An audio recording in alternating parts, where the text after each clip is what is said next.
அஸ்ஸலாமு அலைக்கும் everyone. Welcome back to my channel cake with Shanu. எல்லாரும் எப்படி இருக்கிறீங்க? அல்ஹம்துலில்லாஹ் நானும் நல்லா இருக்கேன். இந்த வீடியோவில் நம்ம கடைகளில் அதிக பணம் கொடுத்து வாங்குற பர்கர் எப்படி செய்யலான்னு தான் பார்க்க போகிறோம். நம்ம வீட்டிலையே அழகாக பர்கருக்கான பன் செஞ்சு இதோட நல்ல டேஸ்டான ஒரு சிக்கன் பேட்டியும் ரெடி பண்ண போகிறோம்.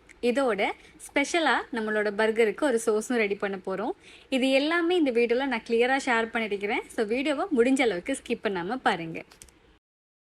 முதலாவது ஸ்டெப்பாக நம்ம இந்த பேட்டிக்கான வேலைகள் செஞ்சிடலாம். இதுக்கு நம்ம ஒரு மசாலா போல் அரைச்செடுக்க போகிறோம். அதுக்காக 1 இன்ச் சைஸில் இருக்கிற இஞ்சியை நான் 2ஆக கட் பண்ணி சேர்த்துருக்கிறேன். இதோட 5 வெள்ளைப்பூடு எடுத்து அதை 2ஆக கட் பண்ணிவிட்டு சேர்க்குறேன்.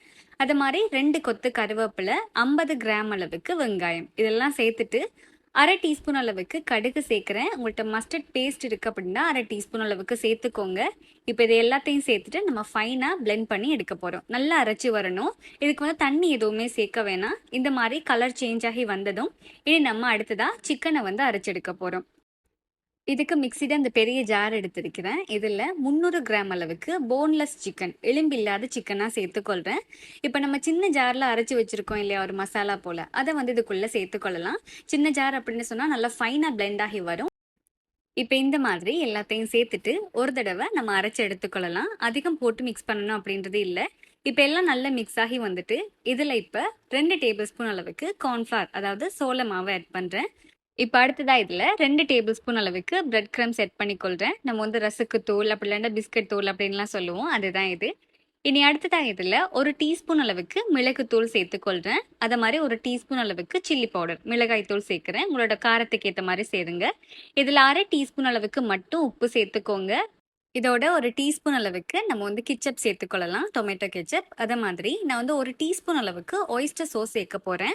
ஒயிஸ்டர் சோஸ் சேர்த்திங்க அப்படின்னா நம்ம கடைகளில் வாங்குற அந்த சேம் ஃப்ளேவர் நமக்கு கிடைக்கும். அப்படி இல்லைன்னா நீங்கள் சோயா சோஸும் ஆட் பண்ணலாம். இது இல்லைன்னா ஸ்கிப் பண்ணிடுங்க. 1 டீஸ்பூன் அளவுக்கு சேர்க்குறேன். இந்த சோஸ் பார்த்தீங்கன்னா சோயா சோஸை விட கொஞ்சம் திக்னஸாக தான் இருக்கும். அடுத்ததாக இதில் நம்ம 2 டேபிள் ஸ்பூன் அளவுக்கு மயோனைஸ் சேர்த்துக்கொள்ளலாம். இதோட நான் 1/2 டீஸ்பூன் அளவுக்கு கரம் மசாலாவும் சேர்த்துருந்தேன். அது ஒரு நல்ல ஃப்ளேவர் கொடுக்கும். இதோட 1 டீஸ்பூன் அளவுக்கு குக்கிங் ஆயில் எதுனாலும் நீங்கள் சேர்த்துக்கொள்ளலாம். இப்போ இது எல்லாத்தையும் சேர்த்துட்டு நம்ம நல்லாவே ஃபைனாக இதை அரைச்செடுக்க போகிறோம். நமக்கு ஒரு டோ போல் கிடைக்கும். இந்த மாதிரி எல்லாம் நல்லா மிக்ஸ் ஆகிட்டு நம்ம சிக்கனை தான் இந்த அளவுக்கு அரைச்சி எடுத்துருக்கிறோம். இப்போ நான் இதை ஒரு பவுலுக்கு மாற்றிடுறேன்.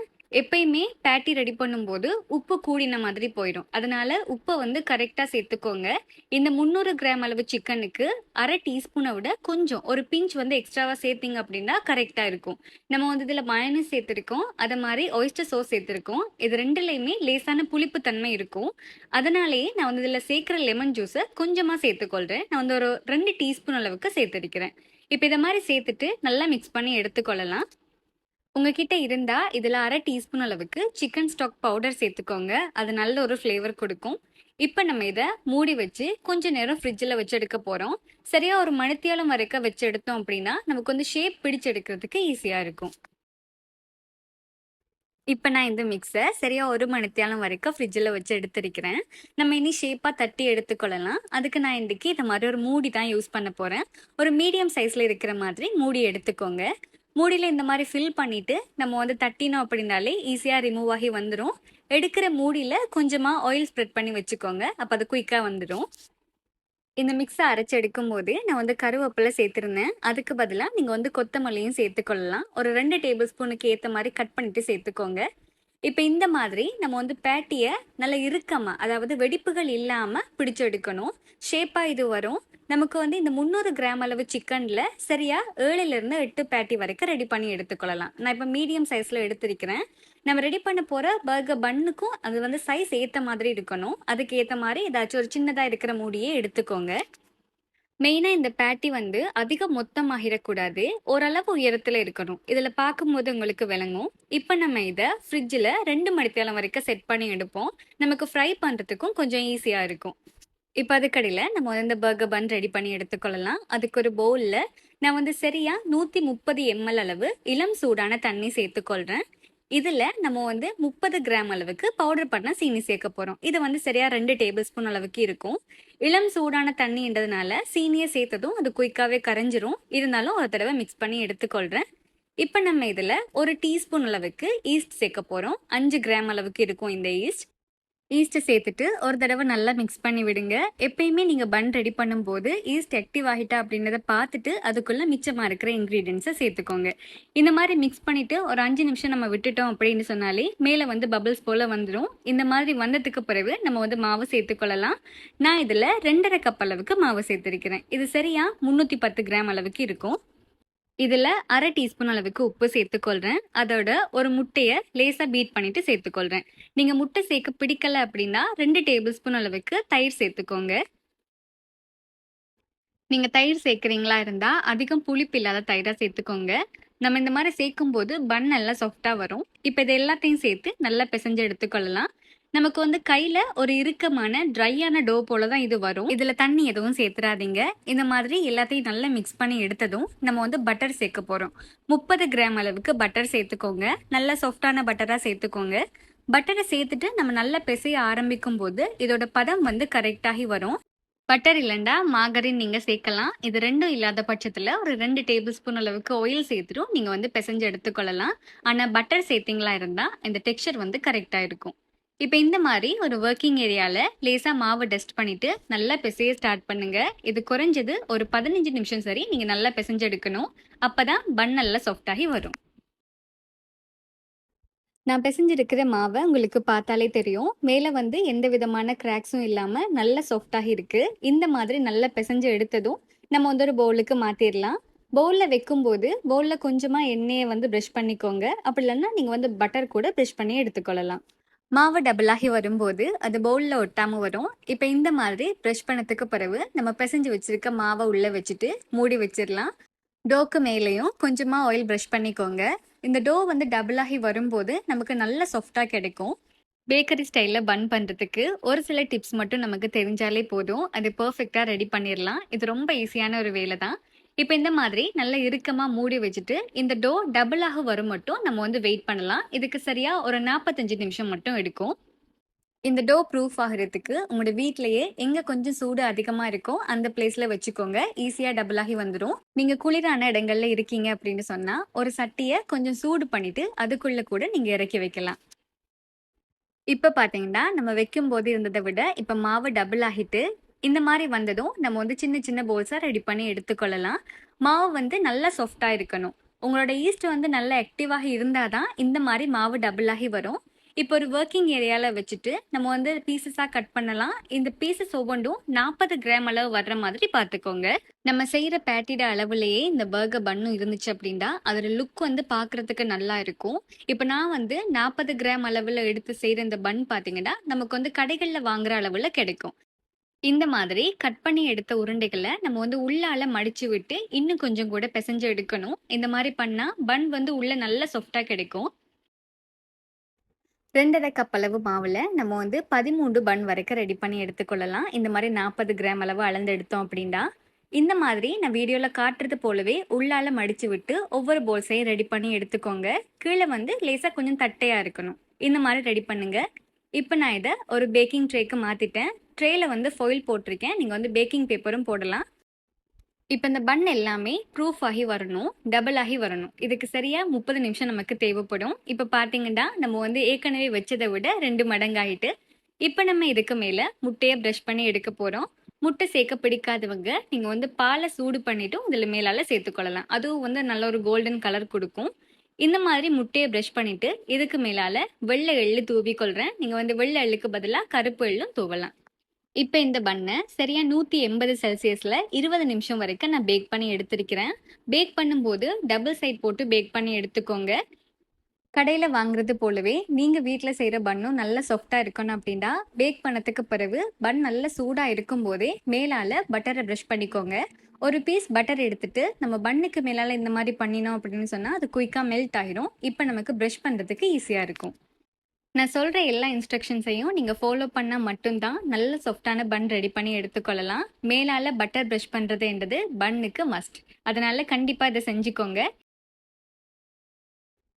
பட்டர் ப்ரஷ் பண்ணதுக்கு பிறகு பன் பார்க்குறதுக்கே நல்ல ஷைனிங்காக இருக்கும். ஏற்கனவே சொன்ன மாதிரி 2.5 கப் அளவு மாவில் மொத்தமாக 13 பன் வரைக்கும் ரெடி பண்ணியிருக்கேன். இந்த மாதிரி பன்னை ஹோம்மேடா ரெடி பண்ணும்போது நமக்கு ஒரு பன்னுக்கு 20 ரூபா மட்டும் முடியும். நம்ம வந்து கடைகள்ல வாங்குறோம் அப்படின்னா 80 ரூபா 90 ரூபா அப்படின்னு இந்த பர்கர் பன்னுக்கு மட்டும் சொல்லுவாங்க. ஸோ இது வந்து ஹோம்மேடா பண்ணும்போதே நமக்கு லாபமா இருக்கும். இனி நம்ம பர்கருக்கான ஒரு ஸ்பெஷல் சோஸ் ரெடி பண்ணிடலாம். அதுக்கு ஒரு பவுல்ல நான் வந்து 1 கப் அளவுக்கு மயோனைஸ் செட் பண்ணிக்கொள்றேன். அடுத்ததா இதுல அதே கப்ல 1/2 கப் அளவுக்கு நம்ம வந்து டொமேட்டோ கெச்சப் ஆட் பண்ணிக்கொள்ளலாம். ஏற்கனவே சேனல்ல இது ரெண்டும் ஹோம்மேடா பண்றதுக்கான ரெசிபி கொடுத்துருக்கிறேன். ரெசிபியோட லிங்க் வந்து டிஸ்கிரிப்ஷன்ல கொடுக்குறேன் பாருங்க. இப்போ இந்த மாதிரி சேர்த்ததும் அடுத்ததா இதுல 1 டீஸ்பூன் அளவுக்கு மிளகுத்தூள் சேர்த்துக்கொள்ளலாம். அது மாதிரி 1 டீஸ்பூன் அளவுக்கு சில்லி பவுடர் உங்களோட காரத்துக்கு ஏற்ற மாதிரி சேர்த்துக்கோங்க.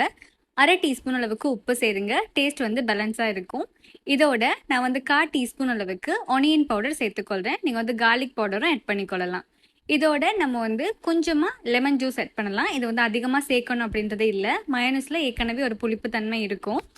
இதுல 1/4 டீஸ்பூன் அளவுக்கு மஸ்டர்ட் பேஸ்ட்டும் சேர்த்துக்கோங்க. அப்படி இல்லைன்னா கடுகை வந்து லேசா பவுடர் பண்ணிட்டு சேர்த்துக்கோங்க. அது நல்ல ஒரு ஃப்ளேவர் கொடுக்கும். இப்போ இது எல்லாத்தையும் சேர்த்து நல்லா மிக்ஸ் பண்ணிட்டோம் அப்படின்னா நல்ல டேஸ்டான ஒரு சோஸ் நமக்கு ரெடி ஆகிடும். இப்போ இதுக்கடையில் நம்ம ஏற்கனவே ரெடி பண்ணி வச்சிருக்க பேட்டி வந்து செட் ஆகி இருக்கும். இப்போ இதுக்கு கோட்டிங் கொடுக்கறதுக்கு நமக்கு வந்து முட்டை தேவைப்படும். அதே மாதிரி பிரெட் கிரம்ஸும் தேவைப்படும். முட்டைக்கு வந்து நம்ம ஏற்கனவே பீட் பண்ணிட்டு பன்னுக்கு மேலால சேர்த்துருந்தோம் இல்லையா, அந்த முட்டையிலேயே நீங்கள் இந்த மாதிரி டிப் பண்ணி எடுக்கலாம். ஸோ ஒரு முட்டை நமக்கு போதுமானதாக இருக்கும். இப்போ முட்டையில டிப் பண்ணி எடுத்துட்டு அடுத்ததா இதுக்கு மேலால ஒரு கோட்டிங்காக நம்ம வந்து பிரெட் கிரம்ஸை கொடுத்துக்கொள்ளலாம். நம்ம ஃப்ரை பண்ணும்போது நல்லா கிறிஸ்பியாக இருக்கும். இப்போ எண்ணெயை சூடு பண்ணி வச்சுக்கோங்க. நம்ம வந்து இதை ஃப்ரை பண்ணுறதுக்கு லோ ஃப்ளேமில் தான் ஃப்ரை பண்ணி எடுக்கணும். ஏன்னா அந்த பேட்டி வந்து கொஞ்சம் மொத்தமாக இருக்கும் இல்லையா, அப்போ உள்ளே வந்து நல்லா ஃப்ரை ஆகி வரணும். அதுக்காக தான் லோ ஃப்ளேமில் நம்ம வந்து ஃப்ரை பண்ணி எடுக்க போகிறோம். ஒரு சைட் மட்டும் நான் வந்து குக் பண்ணி எடுக்கிறதுக்கு எனக்கு சரியாக 8 நிமிஷம் வரைக்கும் எடுத்துச்சு. இந்த பேட்டியை நம்ம வந்து ஃப்ரிட்ஜில் 2 மணித்தியாலம் வரைக்கும் வச்சு எடுக்கிறோம். அந்த மாதிரி வச்சு எடுக்கும்போது நம்ம முட்டையில் ஒரு கோட்டிங் கொடுக்கறதுக்கு நமக்கு ஈஸியாக இருக்கும். அப்படி இல்லைன்னா முட்டையில் வந்து கரைஞ்சி போன மாதிரி ஒரு டெக்ஸ்சரில் வந்துடும். இந்த பேட்டியை வந்து நீங்கள் ஆரம்பத்தில் ஃப்ரிட்ஜில் வச்சு எடுக்கும்போது இந்த ஷேப்பாக வந்துடும் இல்லையா, அந்த மாதிரி வந்ததுக்கு பிறகு ஃப்ரீசரில் நீங்கள் வந்து ஒரு கிழமை வரைக்கும் இதை ஸ்டோர் பண்ணி வைக்கக்கூடியதாக இருக்கும். நோம்பு டைமில் உங்களுக்கு இந்த ரெசிபி வந்து யூஸ்ஃபுல்லாக இருக்கும். இப்போ இந்த மாதிரி நான் 2 சைடும் ஃப்ரை பண்ணி எடுத்துக்கொள்வேன். இந்த பேட்டி தான் நம்மளோட பர்கருக்கு நல்ல ஒரு டேஸ்ட் கொடுக்குறது. ஃப்ரை பண்ணும்போது இதை மாதிரி கொஞ்சம் அகலமான ஒரு தாளாக யூஸ் பண்ணுறீங்க அப்படின்னு சொன்னால் உங்களுக்கு ஃப்ரை பண்ணுறதுக்கும் ஈஸியாக இருக்கும். கொஞ்சம் குயிக்காகவே நீங்கள் ஃப்ரை பண்ணிடலாம். இப்போ மிச்சமாக இருக்கிறதையும் இந்த மாதிரியே ஃப்ரை பண்ணி எடுத்துக்கொள்கிறேன். இப்போ இந்த பர்கருக்கான எல்லாத்தையும் நம்ம வந்து ப்ரிப்பேர் பண்ணி எடுத்துட்டோம். இனி அடுத்ததாக இதை அடுக்கி எடுக்கிறது தான்.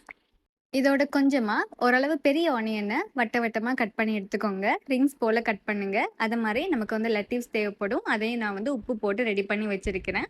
அடுத்தது தக்காளி, அதையும் மீடியம் சைஸில் நான் வந்து வட்ட வட்டமாகவே கட் பண்ணி எடுத்துருக்கிறேன். இப்போ ஒவ்வொரு பன்னையும் நம்ம வந்து 2ஆக கட் பண்ணி எடுக்கணும். மேலே இருக்கிற பார்ட் விட கீழே வந்து கொஞ்சம் அதிகமாக கட் பண்ணிக்கோங்க. இந்த பன்னில் பட்டர் அப்ளை பண்ணிவிட்டு லேசாக க்ரில் பண்ணி எடுத்துக்கோங்க. இப்போ இதுக்கு மேலே நம்ம வந்து கொஞ்சமாக இந்த சோஸ் செட் பண்ணி கொள்ள போகிறோம். உங்களோட தேவைக்கு ஏற்ற மாதிரி இதை கொஞ்சமாகவோ அதிகமாகவோ நீங்கள் வந்து ஸ்ப்ரெட் பண்ணி எடுத்துக்கொள்ளலாம். இந்த மாதிரி ஸ்ப்ரெட் பண்ணதுக்கு அடுத்ததான் நம்ம வந்து மேலால் ஒரு லெட்டிவ்ஸ் வச்சுக்கொள்ளலாம். இந்த மாதிரி சலாதை எடுக்கும்போது நம்ம வந்து உப்பு தண்ணியில் போட்டுட்டு எடுக்கணும்.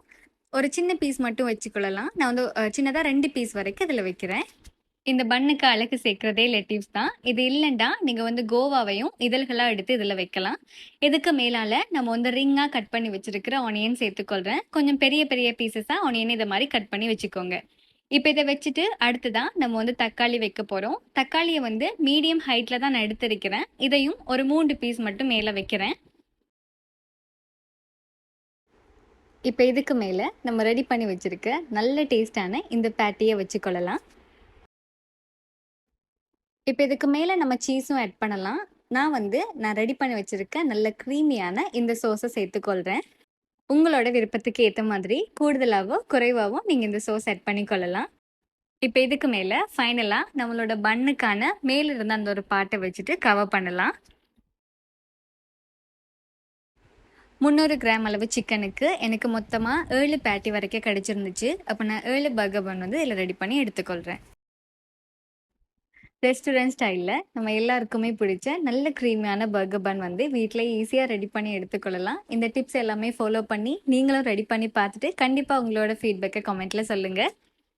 கடைகள்ல வாங்குறத விட ரொம்ப குறைஞ்ச செலவுல நம்ம வீட்லயே நல்ல ரிச்சான டேஸ்ட்ல இந்த பர்கரை பண்ணியிருக்கோம். ஸோ இந்த வீடியோ எல்லாருக்கும் எப்பயும் போல ரொம்ப யூஸ்ஃபுல்லா இருந்திருக்கும் அப்படின்னு சொல்லிட்டு நினைக்கிறேன். இன்ஷால்லா இதை மாதிரி இன்னொரு பெர்ஃபெக்ட்டான ரெசிபியோட உங்களை வந்து சந்திக்கிறேன். Until then take care. By.